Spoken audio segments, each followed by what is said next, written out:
ఎవరైతే తెలంగాణలో intermediate students ఉంటారో వాళ్ళందరికీ కూడా ఈరోజు డేట్ వచ్చేసి April 22. చాలామంది టెన్షన్ పడుతుంటారు ఏమవుతుందో అని. బట్ గుర్తుపెట్టుకోండి, it just a marks. So ఏది హార్ట్‌కి తీసుకోకండి.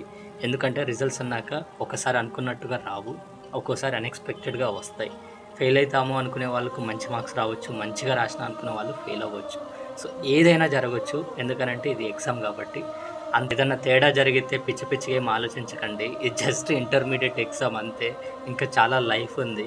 వరల్డ్ క్లాస్ లెవెల్‌లో నాలెడ్జ్ ఉన్న సైంటిస్ట్‌లు అయినా సరే వాళ్ళు ఏదైనా చేసినప్పుడు ఫస్ట్ అటెంప్ట్‌లోనే సక్సెస్ అవ్వరు. ఇన్క్లూడింగ్ ఎలాన్ మస్క్ కూడా.